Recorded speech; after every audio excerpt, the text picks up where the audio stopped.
Telangana assembly పద్దుల committee chairman పదవి కాడ నడుస్తుంది కదా ఇప్పుడు. పిఎస్సి చైర్మన్ అనే పదవిని ప్రతిపక్షంలో ఉన్నోళ్ళకి ఇచ్చుడు ఆచారంగా వస్తుంది. కానీ పార్టీ ఫిరాయించినోళ్లకు ఎట్లిస్తారని బీఆర్ఎస్ వాళ్ళు జంగులేపిండ్రు. అటు బీజేపీ వాళ్ళు కూడా దీని మీద ఏం నోరు మెదుపుతలేరు మరి.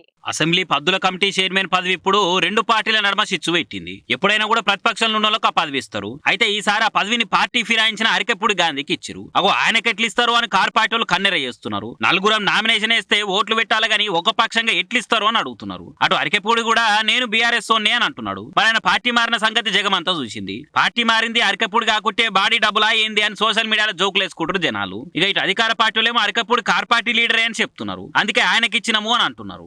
మీకు లొల్లుంటే మీరు చూసుకోర్రి, నడిమిట్ల మా మీద ఎందుకు పడుతుర్రు అని మంత్రి శ్రీధర్ బాబు సరసురుకులు పెట్టిండు. పార్టీ ఫిరాయించి ఇంకా కార్ పార్టీలనే ఉన్నా అని చెప్పుకునే తందుకు ఏం అనిపిస్తలేదా? గాంధీ పేరు పెట్టుకొని గలీజ్ ఇవ్వాలా లేదని కార్ పార్టీ వాళ్ళు బగ్గ అంటున్నారు. మీకు నన్ను అనేంత సీన్ లేనేలే చూసుకోర్రి అని గాంధీ గారు అంటున్నారు. ఇక మరి పంచాయతీ ఇంకెంత దూరం పోతుందో రేపు ఏమో చూడాలి.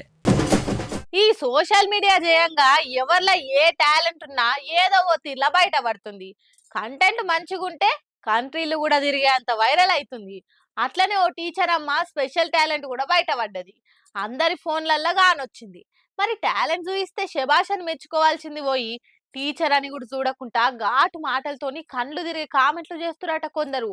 అగో అట్లెందుకనంటే టీచర్లు సార్లనంగానే రోజు తయారై బడికొచ్చి బెత్తం పట్టుకొని పాఠాలు చెప్పి బోర్డు మీద చాక్పీస్తోని పాయింట్లు రాసి క్లాసులు చెప్పాలి. పరీక్షలు పెట్టి పాస్ చేపించే తట్టు కష్టపడాలి. ఇదేనా ఇంకా ఏం వాళ్ళకి మాత్రం టీచింగే కాకుండా ఎంటర్టైనింగ్ కూడా ఉండాలి అని ఉండదా? రొటీన్ లైఫ్ లోకి వెళ్ళి ఒక్క రోజున బయటికి రావాలని అనిపించదా? అందుకే ఇట్లా స్పెషల్ డే నాడు స్పెషల్ టాలెంట్ చూపించి వైరల్ అయింది. అటెంకా అచ్చింతలు ఎంచుకుంటుంది. సుశిరిగా పద్ధతి గల పంతులమ్మ సర్వేపల్లి రాధాకృష్ణ పోట్వని ముందు పెట్టుకొని మరి ఏ తీరులో జోరుగా స్టెప్పులు వేస్తున్నదో వీధికెళ్ళి చుట్టుపంటున్న తో టీచర్లు కూడా కమాన్ అని కూడా సపోర్ట్ కొట్టుకుంటే ఎంకరేజ్ చేస్తున్నారు. సార్లు టీచర్లే కాకుండా బల్లె చదివే పోరలు కూడా ఉన్నారా? అందరు మంచిగా వీడియోలు ఫోటోలు తీసుకుంటే మురిసిపోతారు. ఇట్లా శిషి అంతే అన్నారంటారు కానీ పోరాలకు బుద్ధి చెప్పవలసిన టీచర్లే ఇటువంటి డాన్సులు వేసి సభ్య సమాజానికి ఏం మెసేజ్ ఇస్తున్నట్టు? అది కూడా సెప్టెంబర్ 5 తారీఖు నాడు సర్వేపల్లి రాధాకృష్ణ జయంతి గురు పూజోత్సవం పేరు మీద ఆయన ఫోటో పెట్టి దండేసి దండం పెట్టి మరి ఈ కథలా పడేది. స్కూల్నే చిన్నపాటి రికార్డింగ్ డాన్స్ స్టేజ్ చేసిరుగా.